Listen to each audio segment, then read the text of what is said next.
आज की कहानी है अस्तित्व और आत्मसम्मान। मुझसे नहीं होगा ये सब। मैं रोज रोज के इन झंझटों से तंग आ गया हूँ। तुम अपनी माँ से कह दो कि मैं रोज ऑफिस से छुट्टी लेकर अस्पताल के चक्कर नहीं लगा सकता और न ही उनकी महंगी दवाइयों का खर्चा उठा सकता हूँ। मोहन ने राधा पर चिल्लाते हुए कहा और तेजी से ऑफिस के लिए निकल गया। राधा की आंखों में आंसू आ गए। वह सोचने लगी, क्या मेरी माँ मोहन की कुछ नहीं लगती? क्या मोहन की अपनी माँ बीमार होती तो क्या वह उनका इलाज नहीं कराता? क्या तब भी वह डॉक्टरों की फीस और दवाओं पर होने वाले खर्चों को ऐसे ही जोड़ता? जब मैं अपनी सास को अपनी माँ जैसा आदर दे सकती हूँ, उन्हें अपनी माँ जैसा समझ सकती हूँ, तो मोहन क्यों नहीं ऐसा कर पाता? मेरी माँ का मेरे सिवाय है ही कौन? क्या शादी के 10 सालों के बाद भी यह घर मेरा नहीं है जिसमें मैं अपनी मर्जी से अपनी माँ को रख सकूं? राधा अपने माता पिता की इकलौती संतान थी। उसके माता पिता ने बड़े अरमानों से और धूमधाम से मोहन के साथ उसका विवाह किया था। राधा के पिता की छोटी सी मिठाइयों की दुकान थी। शादी के बाद राधा अपनी दुनिया में बहुत खुश थी। उसे भरा पूरा ससुराल मिला था। देवर और ननद उसके भाई और बहन की कमी को पूरा कर दिया था। बेटे हरीश के जन्म के बाद तो उसकी खुशियाँ दोगुनी हो गई थी। पर सदा समय एक जैसा कहाँ रहता है। लगभग 6 महीने पहले अचानक ही राधा के पिता की मृत्यु दिल का दौरा पड़ने से हो गई।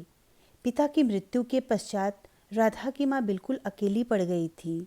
उसके पिता की दुकान राधा के चचेरे भाइयों ने मिलकर हड़प ली थी। पूरी तरह बेसहारा हो चुकी माँ को राधा अपने साथ ले आई थी। उनकी तबीयत भी ठीक नहीं रहती।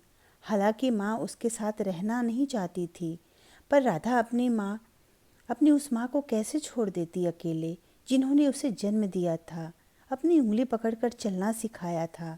शुरू में तो सब ठीक चल रहा था, परंतु कुछ समय के बाद ही राधा की सास को छोटी छोटी बातें बुरी लगने लग गई थी। हर बात में राधा को रोकती रहती और कहती थी कि तुमने अपनी माँ को चाय पहले क्यों दे दी, अपनी माँ को दूध क्यों दिया, मेरे पोते को अपनी माँ से दूर रखा करो, पता नहीं उन्हें क्या बीमारी है, कब तक तुम्हारी माँ यहाँ रहेंगी, उन्हें किसी वृद्धाश्रम में क्यों नहीं डाल देती, कब तक वे मेरे बेटे के पैसों पर ऐश करेंगी, इत्यादि इत्यादि। राधा खून का कड़वा घूंट पीकर रह जाती, पर उसे कोई उपाय न सूझता। अब तो मोहन भी उसकी कोई बात नहीं सुनता और अपनी माँ की हाँ में ही हाँ मिलाता। अब मोहन भी उससे खिंचा खिंचा ही रहता।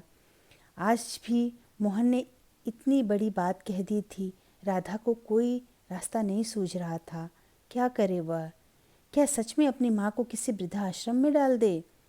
पर वह जब अपनी माँ के बारे में सोचती तो उसका मन स्वयं को धिक्कारने लगता। क्या मेरी माँ के प्रति मेरी कोई जिम्मेदारी नहीं है? क्या माँ का कसूर सिर्फ ये है कि वो एक विधवा हैं और एक बेटी की माँ हैं? बहुत देर तक सोचने के बाद निधि एक निर्णय पर पहुंच गई। शाम को जब मोहन वापस आया तो राधा को अपने कमरे में देख हैरान रह गया। राधा ने अपना सारा सामान बांध लिया था और अपनी माँ के साथ घर छोड़ने के लिए तैयार थी। उसने बड़े सधे शब्दों में मोहन से कहा, आज तुमने मुझे इस बात का एहसास करा दिया कि यह घर सिर्फ तुम्हारा है। मेरी इच्छाओं और भावनाओं का तुम्हारे जीवन में कोई मोल नहीं। तुम्हारा घर छोड़कर मैं अपनी सहेली के घर जा रही हूँ। उसने मुझे अपने स्कूल में पढ़ाने का प्रस्ताव दिया है। अपने जीते जी अपनी जन्मदात्री माँ को किसी वृद्धाश्रम में नहीं छोड़ सकती। मोहन ने तो इस स्थिति की कल्पना भी नहीं की थी। वह राधा को कमज़ोर समझता था। उसे लगता था कि उसके ऊपर पूरी तरह से आश्रित है राधा। उसे छोड़कर जाने का सपने में भी नहीं सोचेगी। पर यह क्या कह रही हो राधा? घर छोड़कर कहाँ जाओगी? तुम्हारे बिना बेटे हरीश को कौन संभालेगा? घर की देखभाल कौन करेगा? मोहन ने सकपकाते हुए कहा। सोच लो मोहन, यदि तुम्हें अपने बेटे हरीश की माँ चाहिए तो उसकी माँ को भी पूरा सम्मान देना होगा। जहाँ मेरा और मेरी माँ का सम्मान नहीं, वहाँ मैं एक पल भी नहीं रहूँगी।